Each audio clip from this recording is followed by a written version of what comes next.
Eu te falo isso porque quando eu tive esse conhecimento pela primeira vez das 5 leis biológicas, em vários momentos, eu questionava muito a medicina clássica e não entendia o que estava acontecendo. Porque era uma informação ali que para mim, pum, explodiu minha mente. E realmente é uma mudança de paradigmas. Muitas coisas, elas vão contrária à medicina clássica. E outras não. Outras eu, mesmo sendo contrária à medicina clássica, às vezes eu preciso do medicamento. Porque o medicamento vai me ajudar a sair daquela crise. E saindo da crise, eu consigo lidar melhor com aquilo. Em outros momentos, o paciente não consegue lidar com uma informação. Você não pode dar uma informação para o seu paciente naquele momento. Imagina, por exemplo, uma paciente que já está toda transtornada, com vários transtornos mentais, e você ainda vai dar mais uma informação que pode ser pesada para ela. Você pode fazer, inclusive, essa paciente ter vários sintomas, até mesmo se suicidar, dependendo da forma como você coloca aquilo. Então é muito importante você entender se o paciente ele pode receber aquela informação ou não, se ele está numa urgência real ou subjetiva. O que seria isso, Denison? Imagina que eu estou infartando. Você acha que adianta você virar para mim e falar assim, olha, um infarto é porque você ativou o miocárdio tal, e isso tem a ver com tal, o controle é tal, na substância branca tal, na região X, sabe, não sei o quê, seu conflito é esse, tá na fase de epicrise, tá sei... Você acha que isso adianta alguma coisa? O cara vai morrer. Ele precisa do médico, ele precisa da equipe de urgência e emergência. Ali é uma urgência real. Agora o paciente está com uma unha encravada, isso é uma urgência real? Não. Mas e para ele? Se para ele aquela unha encravada é uma coisa que pode matar ele, porque alguém já teve isso, e aí foi pro hospital e teve uma infecção, e teve sepsemia e morreu? Se para ele aquilo é real, que é na verdade a partir da percepção dele, da parte subjetiva, você também não pode ser perigoso. Então esse paciente tem que ir para o hospital. Esse paciente não é para você. Agora, se você vira o paciente e fala assim, essa doença pode te matar? Ele fala, não, eu já sinto essa dor aí já tem anos, ela não vai me matar.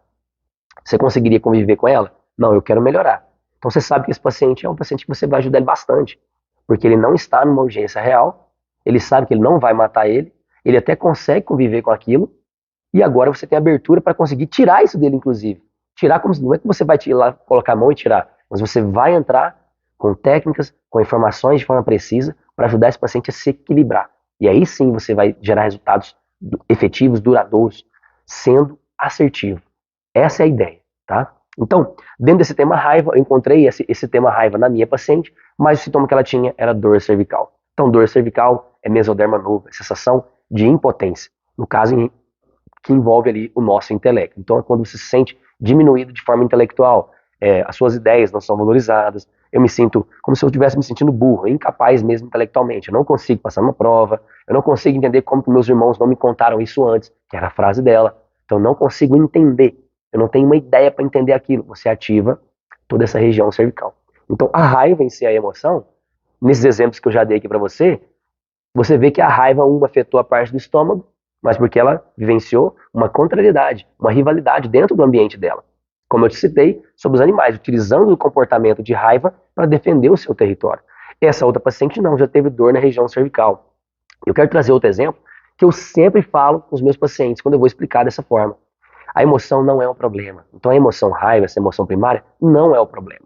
O problema é que você precisa identificar qual é o DHS, qual é o conflito que o paciente está vivenciando ou revivenciando, para você entender o que está acontecendo na vida daquele paciente, para aí sim criar estratégia específica. Então, se eu pego uma paciente, imagina essa cena, eu estou com raiva da minha irmã, porque ela não deixa eu ter contato com a minha mãe. Então, a raiva não é o problema. Mas se você pergunta para mim, eu estou com raiva da minha irmã, mas o problema é que eu queria ter o contato. Se eu não consigo ter o contato, eu vou ter sintomas na minha pele. É como se eu precisasse fazer isso, ó. É como se eu precisasse tirar a minha roupa, no caso que é a epiderme, para eu sentir a minha mãe. Então, nesse conflito de contato, eu posso desenvolver alergias na minha pele. E posso ter, por exemplo, uma dermatite. Ou, num caso mais extremo, eu posso ter um câncer epidermoide, numa fase específica. Então, todos esses exemplos são importantes para a gente entender que a raiva em si não é o problema. O problema que você precisa identificar é o programa biológico sendo ativo. É o aplicativo biológico. Talvez fica mais fácil de entender. Como se você tivesse vários aplicativos no seu corpo. E se você consegue agora decodificar cada aplicativo, aí sim você consegue ser assertivo. Você quer mandar uma mensagem? Você vai no WhatsApp. Você quer mandar uma mensagem? Você não vai lá no YouTube. A não ser que você queira colocar um comentário. Mas se você quer colocar um comentário num vídeo específico, você vai lá no YouTube.